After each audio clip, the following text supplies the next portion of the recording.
Hello, everybody. How are you? This is Christy, And Amanda, and we are the uh, FibroPreneurs. FibroPreneurs. We were not too synchronized in that, but that's okay. Anyway, so Amanda, can you see me okay? I can Yes, see I can you. see you fine. I just want to let everybody know if my head moves away from looking at the camera, it's because I'm doing some other stuff, some techie stuff here. So I'll just keep lifting my head up and down. Just want to say I'm not being rude. Okay. So, folks, we're so sorry for being a little bit late today. We had some technical difficulties that we had to work out. Christy had a little problem with her camera, and we just got that straightened out. So sometimes that's the way it is. Hey, we're not professional media people, you know? So anyway, we're excited to be here, and we have some great information for you. Um, Fibromyalgia it's not just a process, it's a journey. And it's not a life sentence. It's just something that, you have to deal with. You live on, you get it, you live on with it. And once you find out how to deal with it, it's just there. I think And for some people, at the beginning, it feels like they've just been given a life sentence until they start to understand it and start to go through that journey and that process. I agree. I know I felt that way too, because there were so many things that were out of balance with me. And that's the part that we don't get educated about when we see our doctors, because fibromyalgia, as we talk about so many times, you and I, Amanda, is that, there's a couple components, is that there's the trauma component that is both emotional and physical. But we can be really resilient to trauma. As kids, we receive trauma quite a bit. We're riding our bike, we fall off our bike, we skin our knees, and we get terrible cuts and bruises and scrapes, and we jump up and we run around, and it doesn't give us nightmares at night. We just wake up the next day and we want to go out and do it again. And then there are things that trouble us deeply, that may not cause cuts, scrapes and bruises and things like that. And those are the things that have a tendency to work on our inner beings and then, affect us later on in life. And so it's a both an emotional and physical trauma. And it does come and hit you at certain times. And usually when there's something that's out of balance, when it raises its ugly head, and usually a traumatic event brings it out. And then once we have figured it out, if we're lucky to figure it out and find out what those imbalances are, the symptoms of it lessens. It never goes away. It's something that's always inside of us. And we might be able to put it in remission for a long time, but it could come back if we don't respect the balance that we've found and we've achieved, because it could come back and raise its ugly head again. And I like to call that the reminder that we're not taking care of ourselves. Mm-hmm. Yes, we've had a good few chats about this over the last little while, haven't we, darling?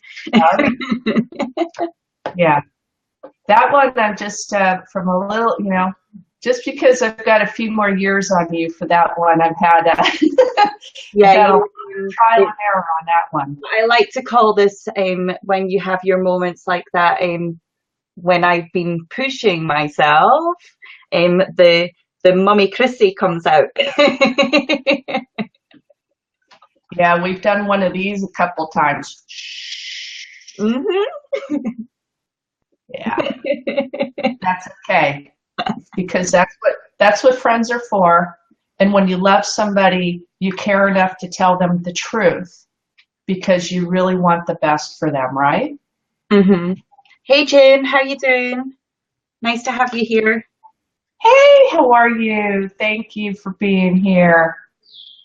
Ah, that's a very nice thing to say. So great to have you here, Jen. So here's a few things that we're going to talk about today. So we're going to talk about how to make a steamy hot pack that stays hot. I mean, look at those cold days when you're feeling like crap and you're just all achy and nasty, and you just want to curl up with something warm, and that's not your warm, honey, okay? You want a warm hot pack, and you don't want something that's going to go get hot and then cool off 10 minutes later, right? Who wants to be running around warming that thing up every 10 minutes? So we have a solution for that. Want to talk about sleep for your health. It's so important for fibromyalgia, how to improve your sleep habits. How to use Click Converter to download MP3s. We've got a little marketing advice here today. And Amanda, being the techno wizard, she's going to talk about that. How to be wise with your money, how to avoid the get-rich-quick business schemes that are out there. There's lots of them. Oh, yeah, lots of them. We also want to talk about beware of the phony baloney offering, those that are offering courses to cure your fibromyalgia. You don't need to pay money to cure your fibromyalgia. You should invest in yourself to cure or you're not going to cure it, but to put your fibromyalgia into remission. You don't need to pay a guru to make that go away. Maybe a naturopath, a healer might be someplace to make that investment, but not some guru type. We'll talk about that. Stress and why you must prevent it, and the 4 body types. That one I slipped in there this morning, Amanda. We were talking about that yesterday, and I just finished up the last bit of it, so I slipped that in under the radar because I think that will finish out that topic that we talked about yesterday. What's intermittent fasting and how to do it, and that will tie in with the 4 body types. This is really good stuff for those with fibro. And the fibro fog moment of the week, oh my gosh. Not only do we have one, we have several, right? Yeah, I have a couple of real epic ones. And then lastly, we both had the privilege of listening into our fearless leader, Brian Finale, and he brought on Jesse Jameson, a fabulous ads agency owner who runs an ads agency and a Facebook expert. And he handles the marketing for a lot of other marketing concerns. And he came out and trained us on a new, I'm going to say a new tool that Facebook itself has backed, and it is a game changer for Facebook. So we're going to talk a little bit about that. It's for your website and stuff as well. It's just, oh yeah, it's very I'm cool. going to have to watch the training over and over again because he mentioned that. I'm going to have to. Yeah, we have a couple solutions on how you guys can go ahead and see that training again too. So anyway, so shall we go ahead and get started here? Yes. It's frozen. I don't know why, but again, I am so, oh, okay. There you go. Jen's lovely. I think Jen's in the US as well. She's really lovely. She's been a friend of mine's now for about a year. She's lovely. That's great. Good to have you here, Jen. And I hope your screen becomes unfrozen. You may just have to refresh the screen, but I'm sure you know that. Okay, so how about if I take this hot steamy pack? I was sharing that with you the other day. Well, I learned about this hot steamy pack idea while I was in the hospital. And, you know, nurses are very, very busy. And rather than having to run in and out of the room to warm up a heat pack every 10 minutes, the nurse taught me a very cool idea. It saved her a lot of time too. So it's very simple, and we have all of these materials in our home. So what you're going to need, and it depends on the size of the body part that you want to warm up. What I was having problems was the small of my back. So she got a large body towel, okay? If you have a neck problem, maybe a hand towel would work for something like this. But either case, go get that towel, run it underneath the faucet, get it wet, and wring it out, okay? You don't want it, where it's dripping, but wring it out fairly well, but to where it still has a fair amount of liquid in it, not to where it's dripping, but wring it out to where it might have a few drops left in it, okay? And then you're going to throw it in the microwave for about 3 minutes. And it's going to come out steamy hot. Be careful when you pull the, hi Paul, happy Friday to you too. Thanks for joining us. So when you pull that towel out of the microwave, it's going to be very hot, so be careful. You might have to use some hot, pot holders. Pull that out, and you're going to have a plastic bag. Take a little kitchen garbage bag or something like that, and pull that out.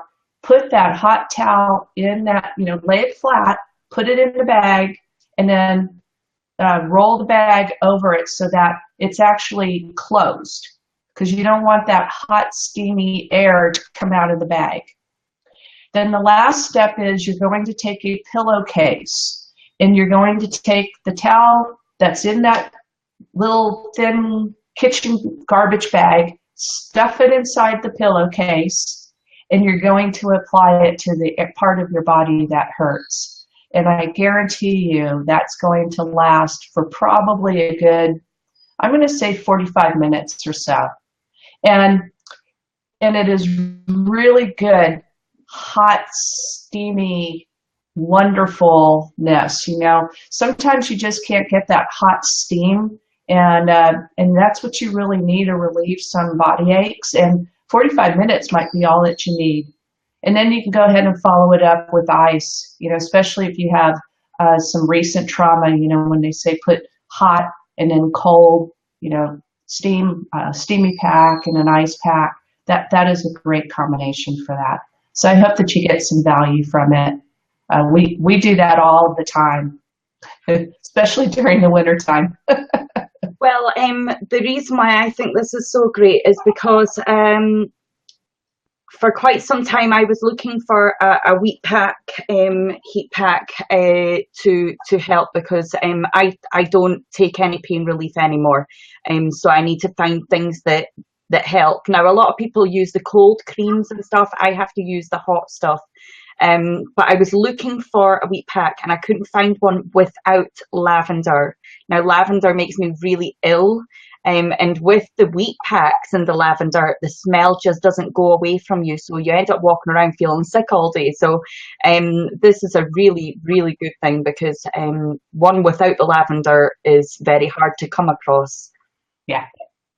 And that's a good point, Amanda, because you can add a drop or two of essential oils if that's something that you like. Sure, why not? That's good thinking. Yeah. Yeah. Especially if you have a cold, maybe some eucalyptus or peppermint oil would be very good for that. Especially, I live with my bottle of eucalyptus. What's that? I live with my bottle of eucalyptus. It comes everywhere with me. It's sat at the side of the bed as well. It's in the bathroom. It's everywhere. Hi, Michelle.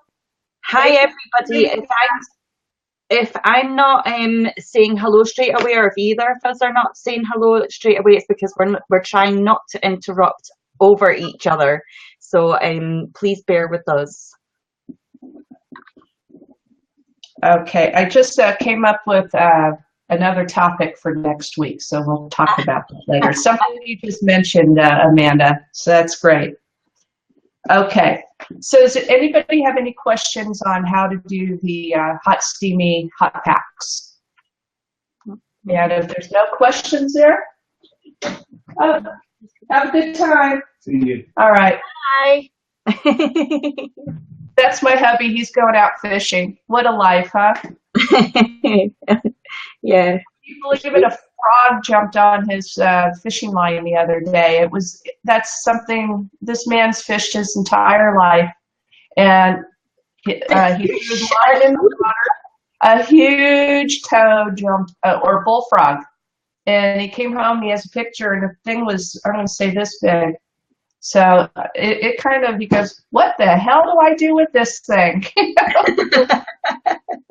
So, and of course, I always tell them you have to take pictures because fishermen lie. So you got to show proof of what's happened. So anyway, so let's talk about sleep for health and how to help that. You know, Amanda and I have been talking a lot about sleep, and I've been kind of giving her a hard time because, you know, she's got so much more energy than this old girl here. And sleep is so, I've learned how much sleep is so important. And, you know, and I'm dealing with, my folks are elderly now, and one of the things that I get to do and have the privilege of doing is helping them transition to another lifetime or another dimension in life. And this business of being on the internet allows me to do that. So I get to manage my physical problems. I get to build a business online, and that allows me to have the time to take care of my parents. And one of the things that my folks deal with is sleep apnea. And they've had it almost all their life. And ironically, I have had it too. And I'm so grateful to their doctor for telling me about a year ago. Hi, Mary. Thank you for being here. Anyway, about a little over a year ago, their doctor said to me that, you know, they had stopped breathing about 40 times an hour based on their test. And he says, "Did you know that this runs in the family? You should be tested out too." And he goes, "If you snore, you probably have this problem also. It's not always related to weight or anything like that. You could be skinny as a rail and snore like a freight train." So I went ahead and got tested, and long story short, I too stopped breathing over 40 times an hour. Well, here's the thing that is really scary, folks. Sleep apnea is the #1 cause of dementia. And dementia is not a fun thing, folks. To watch it happen, anybody...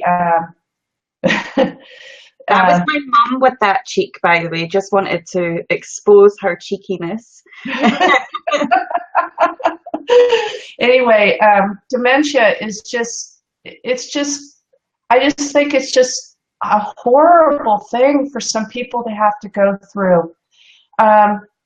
If anybody's had to watch a loved one go through dementia, if it could be preventable because of correcting sleep, it's something that I wanted to bring to your attention, and realize that if it is because of sleep apnea, if you snore, if a loved one is telling you that it sounds like you're gasping or gurgling, or you're thrashing in bed, or you have nightmares, or all of a sudden you're breathing heavily and then there's no breath coming out of you, and then all of a sudden,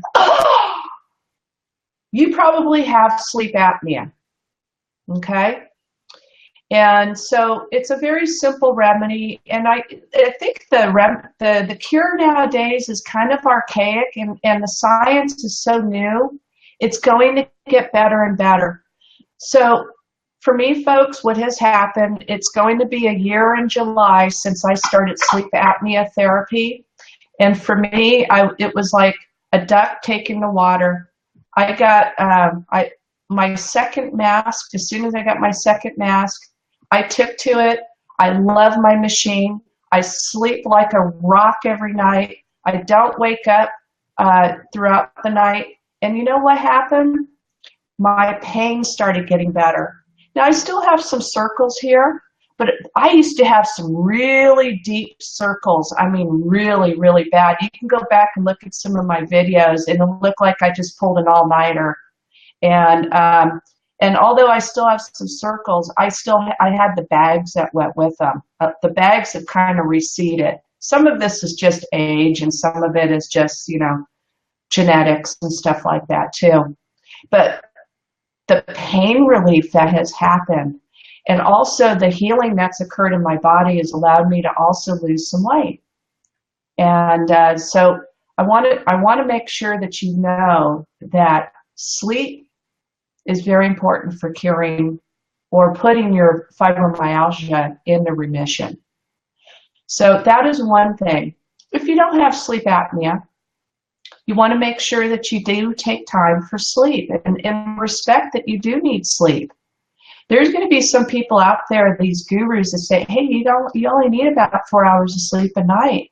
Well, let me tell you, your body needs to heal. And the healing process happens while you sleep. And it takes an awful lot of energy to heal.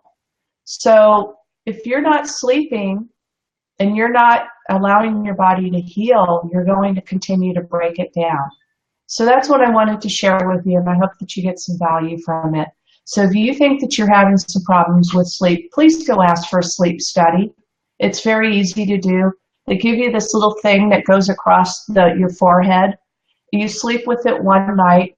It's amazing how they can tell how many times you wake up, how many times you get up to go run to the bathroom or whatever the case is, and how many times you've stopped breathing. And they'll determine if you need to have sleep therapy. So anyway, I hope that helps you.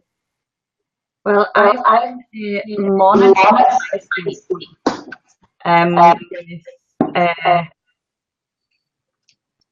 the Fitbit. And I giggle when I say this because we had a little to do about the Fitbit yesterday. But I've been monitoring my sleep, and I've on here it's really interesting because it tells you. So I'm going to be doing a night shift tonight. So like before I went to bed, I put in the time that I was going to sleep and the time that I wanted to get up at.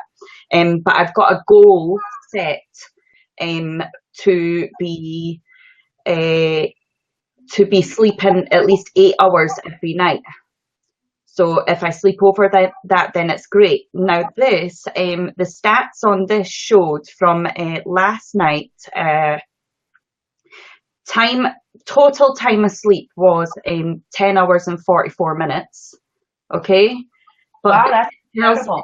Yeah, then it tells you my sleep schedule was, so I went to sleep at 11:37 in the evening, and then I got up at 10:35. My sleep quality, it then tells you the quality. So 6 minutes to fall asleep, I was tired. 0 times awake, which is an achievement for me. 0 times awake, 9 times restless, and 14 minutes awake/restless. So it breaks it all down, like what you were saying with that strip. I can get that kind of information through this. Yes. Which is quite cool. Just having this for the sleep is so interesting to see it. Now, the only thing that, and I think whatever you've got to use to monitor your sleep is great. The only thing, though, if you do have sleep apnea, that device will not correct that, because sleep apnea, actually it is called obstructive sleep apnea, because what it does, there's a weakness in our throat, and when we're sleeping, it actually is like choking us, and it sucks in and it obstructs our airway. So that's a very dangerous thing. So you can actually, I used to sleep longer than I do now because I was so damn exhausted from waking up so many times in the evening. So I love the idea of having a monitor, but if there's any question of a sleep disorder, you might as well rule that out, especially if you're dealing with fibromyalgia, because those run hand in hand. That's part of that out of balance component. So Amanda, that's great that you got some sleep, because I know that I was kind of chastising you for not sleeping enough. So bravo, my friend, I think bravo. the night before I had like, what was it, 2 hours and I'm 30 going, minutes or something. no, you gotta sleep. And I still went away and had a swim and everything and went for an exercise. Exactly. So, So what is next on the agenda? you want to talk about that clip converter? That was pretty cool, and I wanted to, maybe we jump into a little bit of marketing right now for those who are a little tired on this health stuff. And we'll get back to a couple more health suggest or advice here, and talk a little bit about that clip converter. I think that was pretty cool, especially if maybe it's not about marketing you want to hear about. This is good for anything else that you want to go ahead and take a clip off of and create an MP3. So Amanda, take that away, please. Yeah, so I, on a marketing side of things, I'll start with repurposing your content. Okay, so you want to always be repurposing your content. You want to make the most of everything you're creating. So this live feed that we are doing right now, what I'll do once we're finished this live feed, I will then download the video from Facebook. I will store it onto my desktop. I will then, if I want to do any editing, but I prefer just to leave it natural, to be honest. I'll then upload it to YouTube.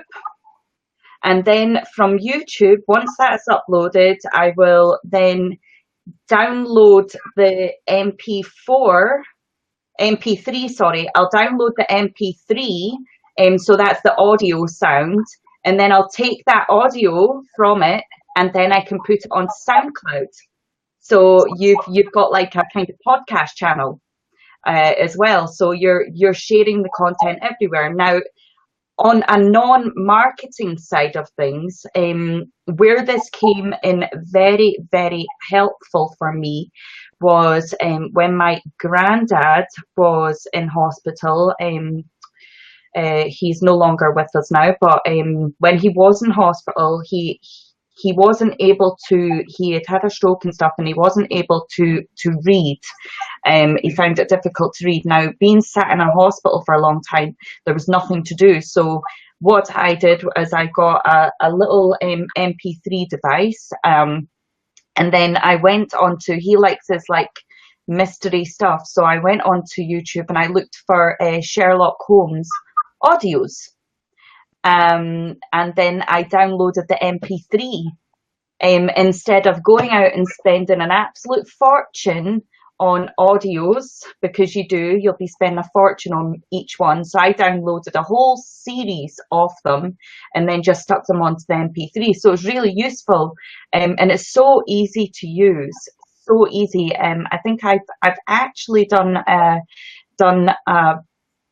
video tutorial on this. I think I'm sure I did. If not, you can send us a private message or send us a message on this feed and ask us to create one for you. Be happy to create a tutorial video to teach you how to use in whatever method you want to use it for. But it's really, really useful to use Clip Converter for repurposing content or downloading stuff. As well, if you wanted to download stuff and you were going to be going traveling and you've got no internet, you can just download the stuff off of YouTube. Just download the stuff and save it onto your computer and watch the stuff from your computer, and you don't need the internet for that, which is really good as well. That's great, Amanda. I mean, that's huge, because you can go ahead and take almost anything that you find on YouTube and go ahead and make an audio clip out of it and put it on your iPod or whatever. And I must say, while we're on that subject, to be very careful if you're downloading things. Be careful how you're uploading them. You don't get into trouble for copyright. because everything has a code in it. Although you think, even if you try and change it, it has a code linked to it. Okay, so you might think, oh, what I'll do is I'll download it and then I'll put it into a movie clip converter, and I'll change it around a bit and everything, make it look different. There's still a code linked to that. You can't get rid of the coding in it. And so when it uploads to Facebook, Facebook is big on protecting people's content. So when the minute you try, I tested this, guys, okay? I've tested this. So I know what happens when you do this. I've had to test it out. So I downloaded something and then I tried to upload it to Facebook, and I had changed a little bit on purpose to see what happened. And I uploaded it and Facebook sent me a message and says it was copyright, and they had to remove it. They didn't even let it go up at all. And that was just a motivational video.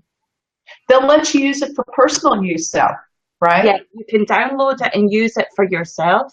Sure. But if you're then going to upload it and share it with other people, that's where you get into trouble. So be very careful what you're doing with that. Well, as they say, big brother and big sister are always watching. There's eyes in the sky. Definitely. Yeah, you can't get away with anything these days. No, that's very good. Thanks for clarifying that. That is a huge piece of information. And I think it might be helpful for some of the things that are further along in the agenda that we're going to share here. You had also talked the other day about being wise with your money and avoid these get-rich-quick business schemes. I know we see them every day, and for those marketers that are on here, you know what we're talking about. You know, we call them the spam groups, and within the spam groups, and not so often, and well, we see them not in the spam groups too, where people are pitch, join here and you'll make, so much money like right away, and people flashing a wad of cash. And so, Amanda, why don't you go ahead and take it away? I know you have some very passionate thoughts about that. I don't know where to start. My brain my brain just stopped on me. There's a fibro moment right there. There's so many angles to take this from that my head just kind of went into a momentary spin. So there's lots of things with this. So here's one angle. I have been speaking to people for the last year, especially, the same people. And they've been jumping from business to business to business to business. Okay, now I've been watching them very closely on what they're doing, and every now and again I will send them a message and say, how's things going, what are you doing now? And they'll tell me, and then they'll say, I'm like, how's it going? Oh, it's really good. Now I will say, what kind of results are you getting? What is it you're looking for? The latest one, I asked somebody what is it you're looking for? What's your passion? And they came up with the basic kind of answer that everybody comes up with. And I says to him, I think I sent you something to do with this the other day, Christy, but you were having an off day as well, and you didn't quite get what I was meaning. He says, I want to make, it was pretty much, I want to make money and I want to empower the masses. Okay. And I then says to him that, but what's your passion? What's driving you? What is it that's, so he then, what about you? I says his answer was too vague. I said his answer was too vague. I'm not going to say any names because I'm not naming anybody. But his answer was too vague. He wasn't giving enough, and he says, "Well, I'm not going to give off too much because I don't want to give too much." And I was like, "But still, you need to give a bit more than what you're doing, And I kind of held that authority. Sometimes you have to, And I was like, okay. He asked me then, what's your passion? What's your mission? So I sent him some voice messages and rattled off my passion and my desire and what I aim for, my mission statement. And when I had finished, he was like, wow, I haven't even had time to listen to all of them, all of this, the audios.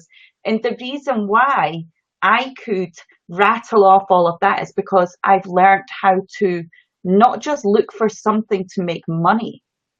Okay. I've learned, we are using an education and training platform which teaches us how to use our passion to build what drives us, and we can earn an income by using those. We can build something that's bigger than just making some bucks. We can build something that gets us a spark in us, you know, that desires us to push forward. Something that people are going to want to follow, something that people are going to connect with. And connecting is so important. It's so important to connect with people, you know, not just sending a message. I sent out, you says about the like money claims, okay? So I sent out a message that some people might mistake for that. However, I don't know if you've seen the post I did yesterday, Christy. I says, if I told you you could recruit 5 people into your business and make $500, would you be interested in more information? So the way I did that, I didn't do any kind of claims as such and say, oh, in a certain amount of time you're going to make this money. I gave them some facts and asked if that would be of interest. So that's attraction marketing, but you're not bullshitting people. You know, you're speaking real with them, you know. So what I then did automatically, this person's going to have, I had somebody say, yeah, you know, so I sent them a message.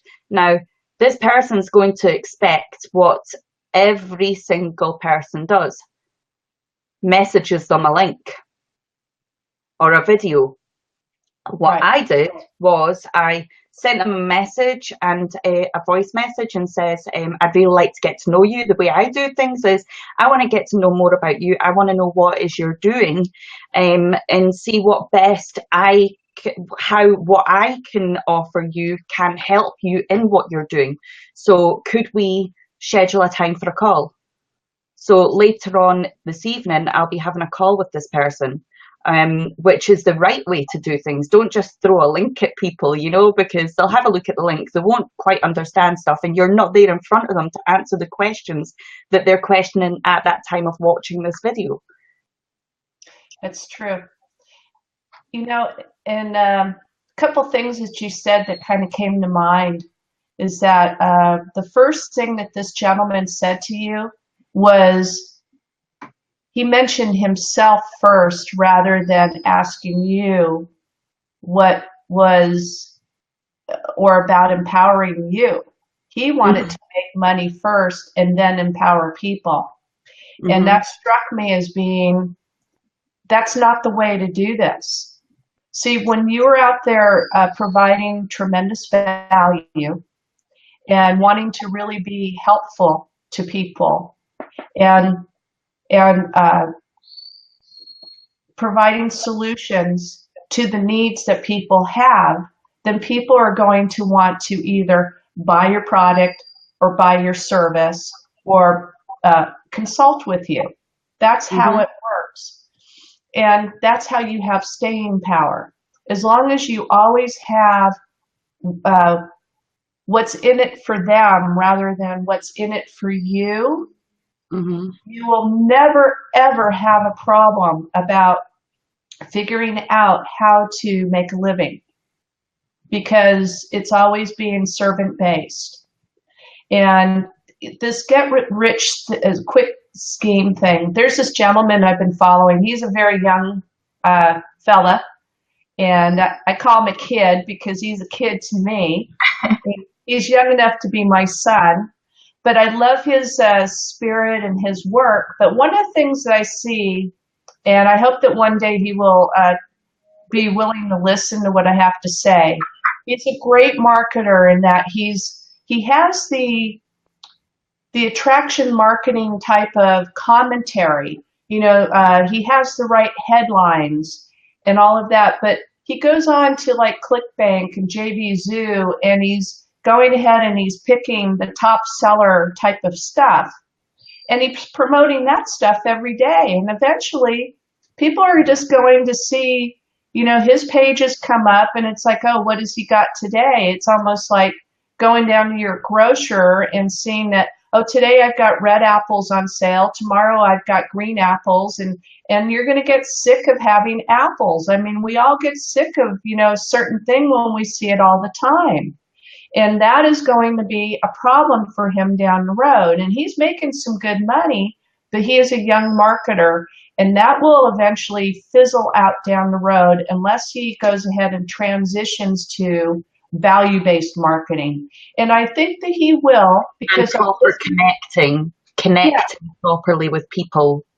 And I think he will, because when I listen to some of his Facebook Lives, he talks about that in his mindset training, but I haven't quite seen him apply that to his marketing yet. So I'm hoping that he does, because he does know it, but he hasn't shown it yet.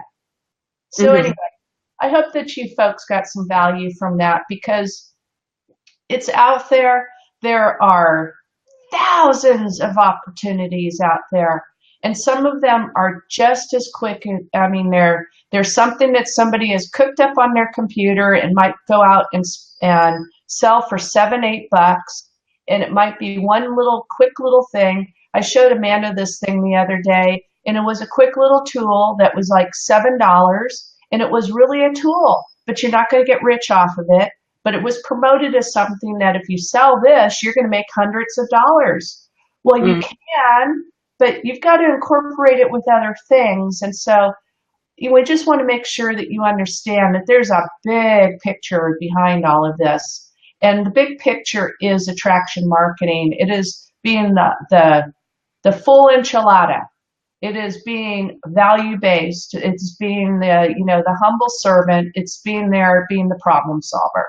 So we could go on and talk about this for hours and hours, and we'll share about this every week, I'm sure. So we should probably move on. Huh, Amanda? Yeah, sure. What's next on our list? Well, let's go right into the next one. It's right on the same topic. Beware of those phony baloney offering courses to cure fibromyalgia. I know that you had some passion behind this one. You want to take that one away? Because I know it dovetails right into what we just talked about. Yeah, so there are lots of people that are... I'm getting feedback. Is that coming from your side? I'm not sure. I could hear my own voice. I want you to hear my voice, but I think that's it. That's it. It's fine now. Okay, yeah. So there are a lot of products and services that are being sold out there. I get hundreds of people every week saying, "You've got fibromyalgia." Cha-ching! I would like to say, I had someone earlier on, I connected with them, he automatically says, "You've got fibromyalgia," and I was like, "Yes." And automatically in my head, I was like, here we go. He says, my wife has fibromyalgia, and she has been taking this great product that has pretty much cured her. And I says, I don't buy products. I don't buy the products and stuff. I goes, I'm actually medication free.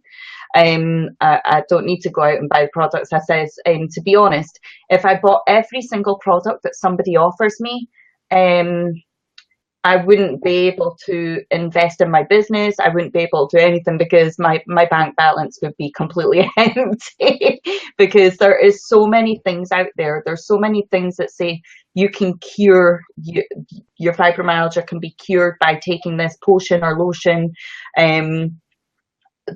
It's just crazy the amount of stuff out there. I know there was one thing that people need to be careful with. I know there's some people that are genuinely wanting to help their friend, okay, or help their loved one. However, we are marketers, so we kind of see behind the scenes of what goes on, okay? We see what's going on. So a person that's in network marketing might be looking for different products and stuff to sell. So they will try and find their target market to sell a product, okay? So it's pretty much preying on the weak, you know? They have a need for this.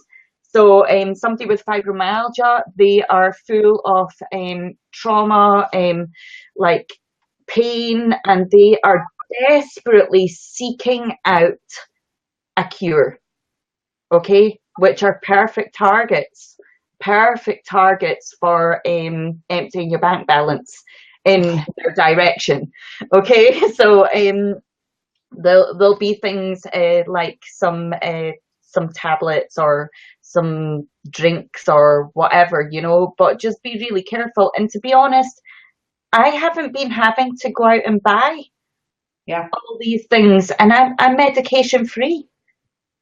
I've educated myself in what I'm eating. I've worked on this, you know, like really, because it starts up here as well.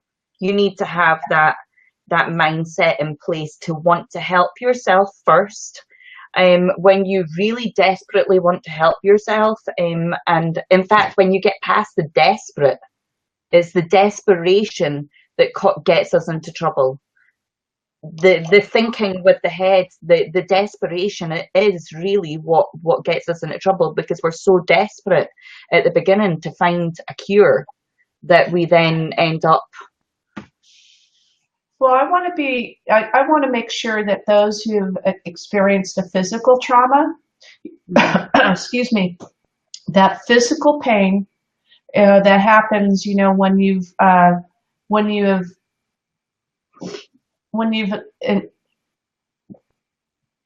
broken a bone or you've injured a nerve, especially if it might have been something along your spine, the spinal canal, that is some major pain that can cause some lingering leg pain or arm pain to where your limb doesn't work right anymore. And that is some nasty pain that any kind of pain reliever just doesn't work. It might lessen the pain. So what you're saying is right, Amanda, and it takes a long time to get the mental side of, or the mental toughness to work against that pain. And there's almost like a cycle that needs to happen. You almost need to go through all of the pain remedies before you get sick of being on the pain remedies, before you say the hell with this stuff, it's not working, and finally get to the point to where you're saying, okay, I have got to try something else. And by that time, I think that the body has just learned to have adapted to some of that nerve pain that's there. And so that is real. And you're right. Some of it, you know, because with fibromyalgia, some of it could be caused from emotional trauma that causes the pain, or it can be started from a physical trauma that brings out the emotional pain because of those two components. So I just wanted to be respectful of that part, of those people that have it. Yes. I spoke a little bit about this last week, yes, about how that comes about. So I'll just quickly do this again. Last week I spoke a little bit about, you know, you could have been injured, car crash, like Christy was in a car crash. It could be emotional trauma, whether you've had childhood trauma, whether you've been raped, or whether any kind of trauma, that any trauma at all. You could lose a loved one, and when you get that trauma, it sticks with the body, and it sends signals to the brain. And this is why the mindset and working on your mindset is so important, because it stays up here, which then makes it suffer everywhere else until you've sorted up here as well. And that's why mindset work is so important. I mean, really important in your recovery. That's why these health and wellness groups are so important now. You know, if you're ever offered one, don't poo-poo them. You know, I poo-pooed them when they were first offered to me. I said, oh, I don't want to sit around with a bunch of people talking about their aches and pains. You know, I had to get over myself, you know, and really humble myself, because finally, when I was feeling so bad, I dragged myself in there and I learned a lot. And I had to really just kind of put my head down and say, what an ass I was, you know, and really start learning how to be compassionate. And ego speak. And over the years, you know, I had lost that compassionate side of myself, you know, because as you know, sometimes we become a hard ass. And I had developed a hard ass side of my personality, and that was not. We get like a really thick skin, you know. We become really thick skin, and we kind of lose. You go through a stage of losing your identity. Well, yeah, I think it's always there, but you know, just some things that we're just dealing with. You know, difficult people, maybe difficult work situations. You know, it forces us to have to toughen up, buck up, or whatever. And it's, for me, that's not part of my being. I've always been a very generous, giving person, and I've always been someone who's been very nurturing. And I've been in environments where that's not been respected, and I've had to develop a hard ass attitude, and that has come back to hurt me in big ways. And so going into these groups have been very helpful to look at and see how other people have experienced some things, and it has just kind of softened my heart up a lot to be able to recognize when people are hurting and respect where they're at their point of recovery. But anyway, should we move on to the next topic, or you have any more to add to that? I just want to, while people are on, before anybody leaves, I just want to quickly reach out to people and ask, because we'll say this at the end of the feed as well. I want to ask, are there any male fibromyalgia entrepreneurs out there? Do you know anybody that is in online business, that's an entrepreneur, and is male and has chronic fatigue and fibromyalgia? Because we'd very much like to connect with some male warriors too, and possibly have somebody on as a guest on the show on one Friday. I think because there's so many women that are coming out and speaking about it. Now I know Morgan Freeman, good old Morgan Freeman, is coming out, and he speaks about his challenges with fibromyalgia. So it's not something to be ashamed of. If any men feel like they need to hold it in, you know, go and read Morgan Freeman's story. You know, like if you're into movies, you'll love him. But I mean, looking into his story should give you the boost, being a male. But I do think that there needs to be more men, it recognised more with men as well. I do think that's really important. I agree. Yeah, I think it said like 90% of women have come out about fibromyalgia, but they know that that number is not correct because men do not normally report about the pain that they're having because men need to be tough. It's not, they need to be, and it's, and men have pain. They have chronic pain too, and they just may have fibromyalgia. So thank you for bringing that out. Really appreciate that. This is something that we talked about the other day, and this is why I slipped this in here, Amanda, because I think it completes the discussion we were having the other day after we had a little thought from the throne, so to speak. We were talking about stress and why you prevent it, why you should prevent it.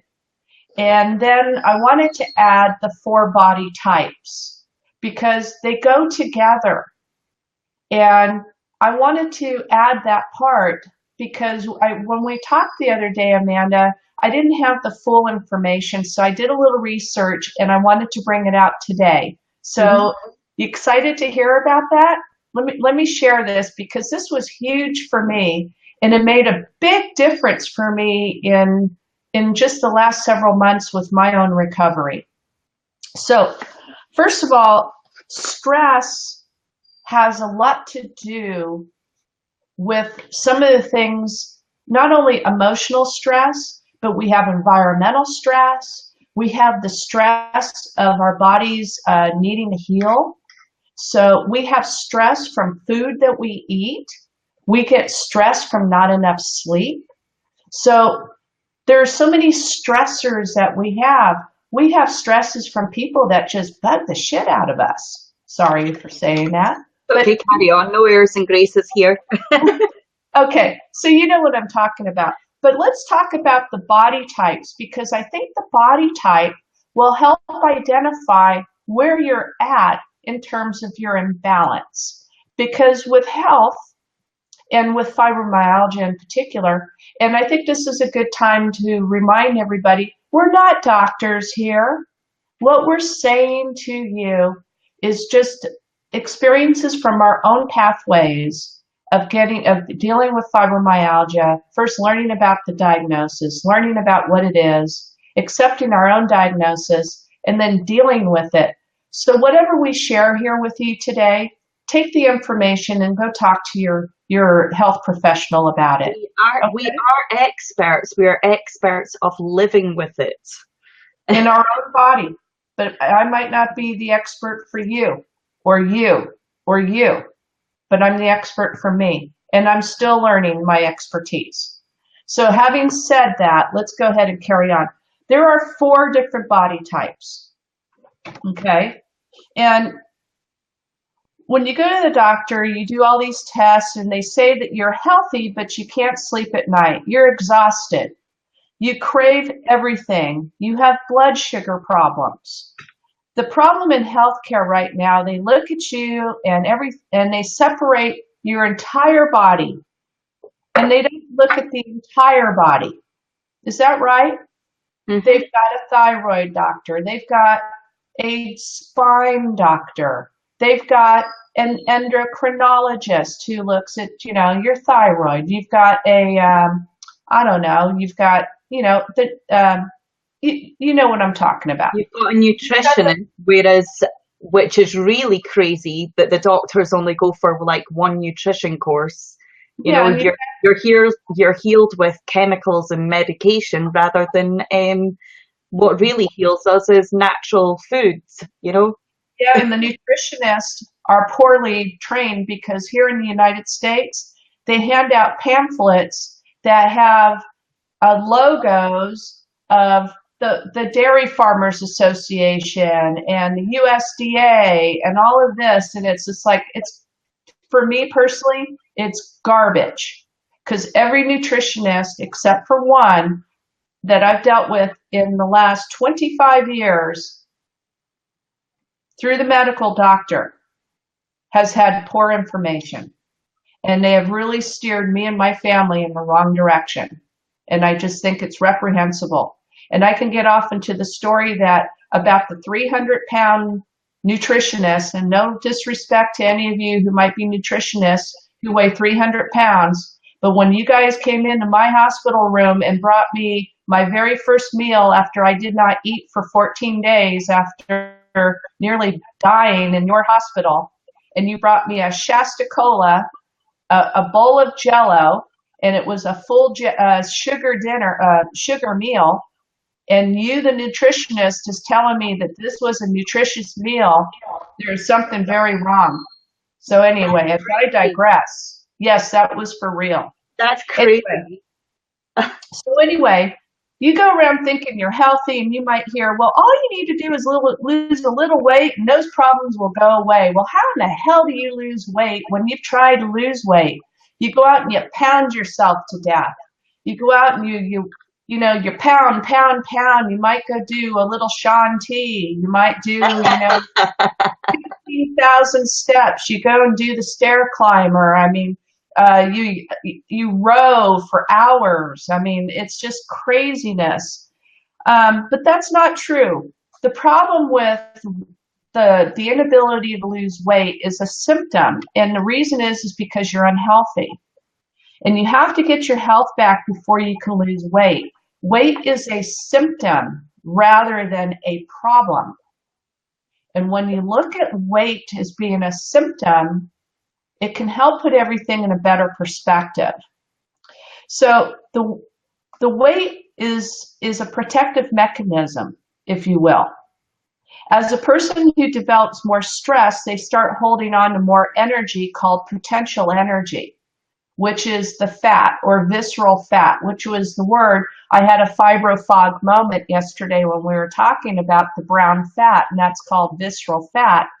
And people are not fat, they just have too much potential energy stored on their body. So the 4 body types are, you have the thyroid type, you have the liver type, you have the ovary type, and then you have the adrenal type. Okay, there's 4 different body types. So the first body type is the thyroid type. And this is the kind of person that has weight all over their body. Okay, they have experienced hair loss. They have loose hanging skin. Their outside eyebrows are falling out. You ever see those people where half their eyebrows are gone? They have dry skin, thinning of the hair, and they crave alcohol, breads, pancakes, waffles, and crackers. They have little nutrition and they crave carbs like crazy. However, nutrients fix the cravings, but not the carbs.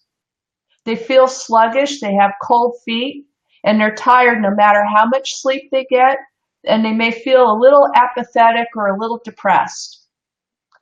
Now, this body type cannot absorb vitamins, so they'll take all these supplements, but they really don't do any different with their overall health. Okay, so that's the thyroid type. And I have a sluggish thyroid, and I am getting better. In fact, as I started identifying with my body type and started working on my health rather than my weight, my thyroid has improved, and I'm taking in nutrients, and a lot of the symptoms I just described have nearly gone away. The next body type, which I share also, is the adrenal body type, because this was one stressed out mama right here, okay? This body type has a saggy belly and might have a buffalo hump and a round face. They think they need to do more sit-ups, but a million sit-ups won't get rid of the belly because it's a hormone that's causing it, and it's called cortisol. Cortisol, I think that might be. Cortisol is a stress hormone, and what's happening, it's a destructive hormone. It's the fight or flight hormone, and it's eating up the protein in the legs and in the butt, and it's putting it in the stomach as fat. Now, this body type should not be exercising because they're in a stress mode. Now, that was me. I was losing my muscle tone. Now, the adrenal type is the adrenal gland is a stress gland that's on top of the kidneys, and pumps out cortisol, and the adrenal body type will crave chocolate, salt, crunchy, cheesy things. They'll have sinus problems, allergies, and they can't absorb calcium, so they get tight calves and tight shoulders. So where does that calcium go? It goes to the top of the knees as arthritis or fibromyalgia. That's so me. That just made so much sense. They have old injuries that are stiff, and their flexibility goes down and posture will goes down. Now, I told you about, Amanda, I shared with you about my dad, how he has a benign tumor on top of his adrenal glands. Yep. And so the doctors are not worried about him because he does not have Addison's disease. And to have Addison's, you must have only 2% of the population must have it for you to even get the attention of the doctor. But the naturopath had said, well, because your father has had, trauma since he was a kid, there's no doubt in the reason why he has this problem, and probably the reason why he has vascular dementia is because of the adrenal fatigue, and that's why he grew a benign tumor, because he pumped out so much cortisol that his adrenal glands just do not work anymore. It's very sad. And so he has all of these symptoms. He craves chocolate, crunchy, cheesy things. And, and being nearly 80 years old for him, it's irreversible. We just can't fix this. So, and he has those arthritis problems. He has all of those things that I described, and his allergies are just terrible. So the next type is the ovary body type. The ovary body type is where the weight is in the pouch below the belly. It's below the belly button, and a saddlebag, which means weight in the hips and the thighs. This body type will have ovarian issues, menstrual problems, and hot flashes. They will crave creamy things like milk products like ice cream cheese, and yogurt because their body needs calcium. Now, if you're an adrenal type and you can't absorb calcium, and you are an ovary type and you're craving calcium, you're really, really having problems. It's a real major health problem. Can you be a mix of two? You can be a mix of all four. Because that's making sense to me. A lot of people are a mix of at least two of these. See, I'm an adrenal, thyroid, and ovary type. I'm a little less ovary type because I've already gone into menopause. Actually, I'm a little bit of this one too. Lastly is the liver body type. The liver will have a pot belly or a beer belly. Beer destroys the liver, so don't drink. The liver is leaking into the belly. It usually will also look like a protruding belly, and they will have right shoulder pain. So if you ever have pain and it's on the right side of your body, and it doesn't matter if it's on your shoulder or down on your right toe, on your right foot, that, in fact, I was surprised to learn that your digestive system is so much more sensitive than your spinal column, that you can have pain that runs. So if you're having pain coming from your liver, it can go down all the way to your foot. So if it's on the right side, be suspicious of your digestive system. So the liver type will get grouchy in the morning, and they'll get up an hour before the alarm clock goes off. They cannot feel refreshed, and they'll also have skin issues like itchy skin and digestive issues like bloating. They crave fried foods of any kind. They should not be on protein diets. Sometimes their backs are real stiff and they have yellowish color in the corner of their eyes. They will most likely have bad breath. And that's it. So no, I think my breath's okay. How do you fix that stuff? Well, I'm not going to go into that. I want to refer you to 2 doctors that you can find on the internet, and I've talked about this before, and it is, I'm going to write this up here, Dr. Eric Berg or Dr. Jason Fung. Okay, and they're both, are both on YouTube. Okay. All right, so here it is. A lady that is in one of our groups, she came in from the doctor and she says, I am now a diabetic. I can't have watermelon anymore. What kind of fruit can I have in the morning? Can I just say you've done Dr. Eric. It's a C, guys. Eric. Oh, okay. Let me fix that. It's fine. It's fine. I'm just letting the guys know. Okay. All right. Great. Thank you for that. Let me hide that, and I will write it again. Dr. Eric. That's okay. Or Dr. Jason Fung. That's the perfectionist in me. Also a fibromyalgia trait. Anyway,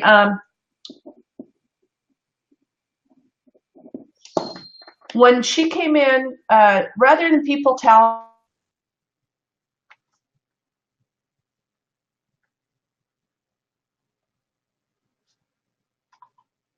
Oh, we've stalled. Don't know what's happened here. Let's see.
Okay,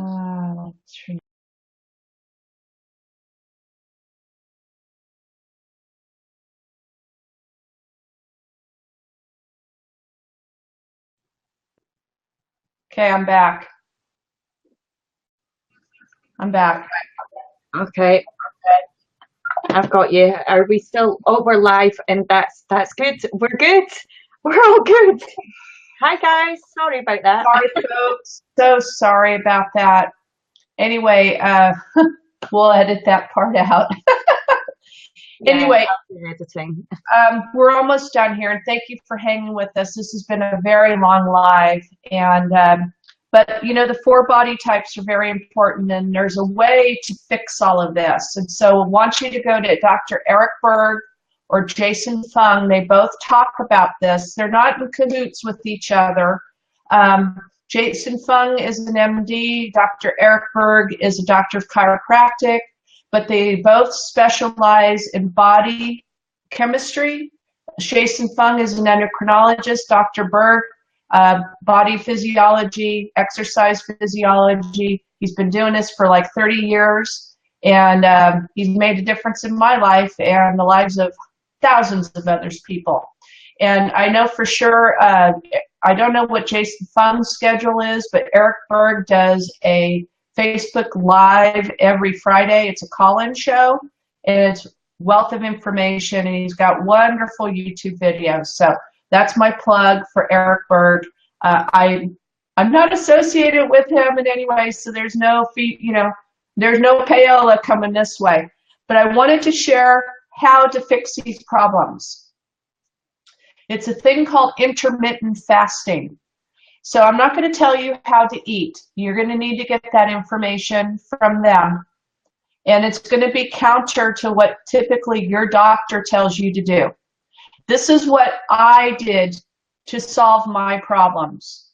First of all, I was a little high on my cholesterol, about a year ago or so.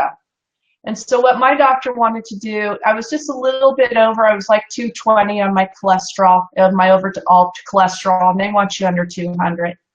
So that's the first time I was ever that high. And so they go, do you want a little statin? I go, no way, no statin drug for me. I go, I'll fix it on my own. So I didn't really do anything different. And then I started this following Dr. Berg, and he said something very profound. And I had already been frying my eggs and stuff like that for many, many months. But I made a couple changes. Rather than frying my eggs in olive oil, I started frying my eggs in coconut oil, because that's a medium chain trans fatty acid, which is very good for you.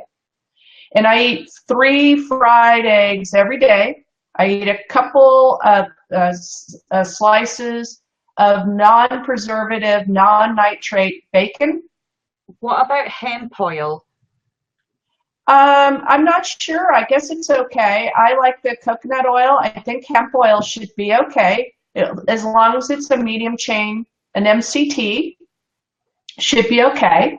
And as long as it doesn't burn under high temperature. So that make sure about that too, because coconut oil can take a higher temperature. So you want to make sure you're not creating new chemicals by burning the oil. All right, so I eat that in the morning, and I do my kale shake. We talked about that last week, and then there's also a kale shake video up on this page. So I do that in the morning, and then I eat my last meal within an 8-hour window of time. So that's called intermittent fasting. My last meal consists of a little bit of protein. So you don't need a lot of protein, guys. We get too much protein in our diet. And if you are an unhealthy person, you have too much protein going in there anyway, and it's going to go sit somewhere else in your body and probably cause you some pain. So I'm not so sure that we need protein shakes and all of that kind of stuff. I don't need it for me. I'm not sure about you. Okay? But for me, I needed less protein than what I was taking. The answer for me is I needed more quality fats. So I was a little leery about adding bacon to my diet because it was completely out of my diet. I don't eat cheese just for a matter of fact. It kind of grosses me out. But cheese is actually okay to eat. And so I should probably add cheese if I can get myself around to not being grossed out about it. But anyway, as I digress, I started adding the bacon. So my last meal of the day is a huge Seinfeld-like salad, an Elaine type of salad, a big salad with lots of vegetables, radishes, cucumbers.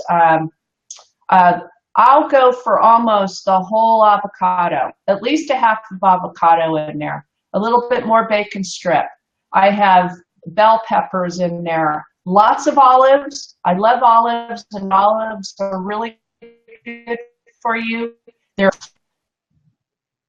I chicken, and as a salad dressing, I use salsa. I do not use any other type of salad dressing. That works for me. It fills me up, and because I've cured my liver problem.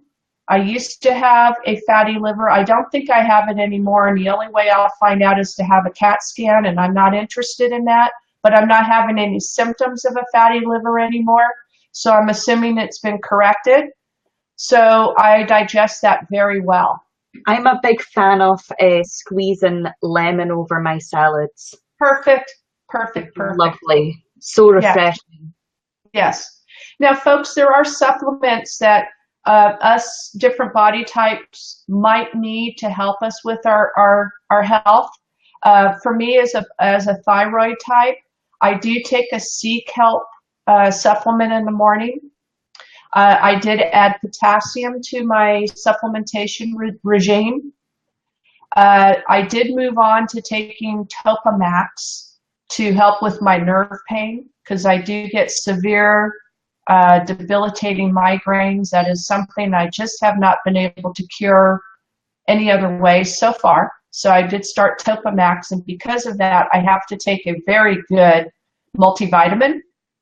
So even though I'm eating very, very healthy foods, I needed to take that multivitamin to make sure I get a good range of multivitamins so I don't get this craziness reaction from the Topamax.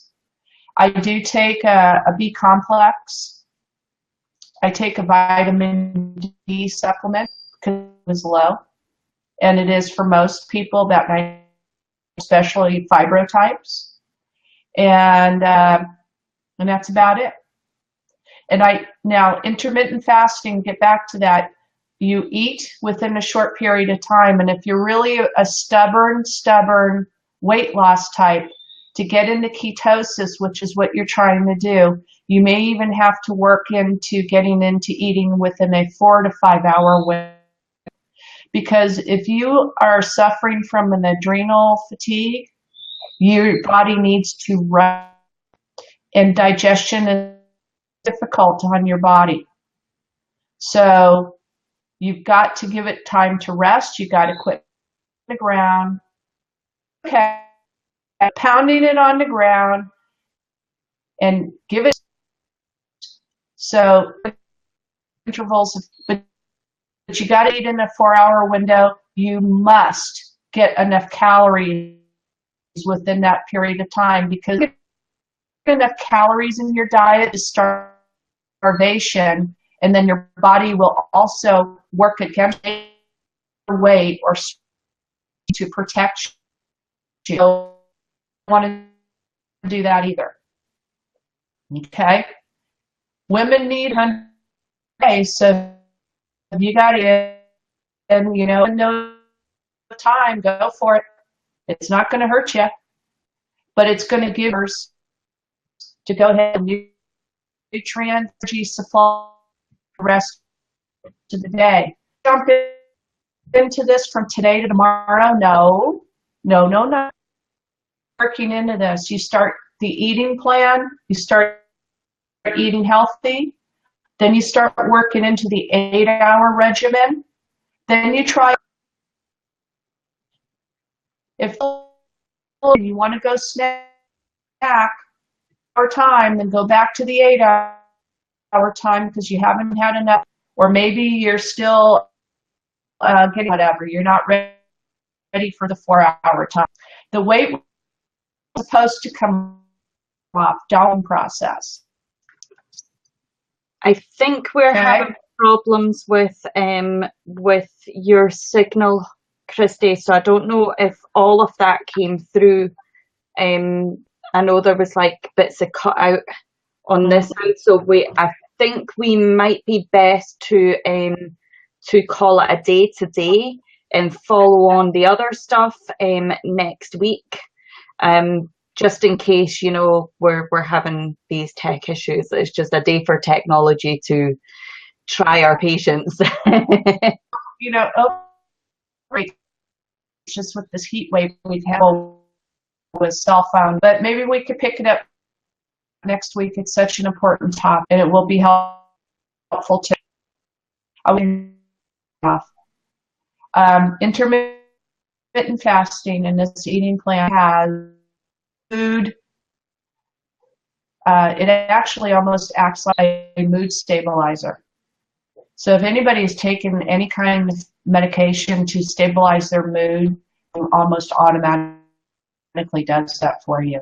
Pick that up next week on the other side. Oh, we have somebody tuning in, so I think our broadcast is working. But anyway, the broadcast to see you guys. Hi, hope you can join us next week with this. We have problems, and we'll wrap this up next week or revisit this issue because it's very, very important. Yes. So we want to thank all of you who have joined us today. We're going to say bye-bye, and we'll see you next week. Thank you, everybody. Okay. Bye. Thank you for being patient.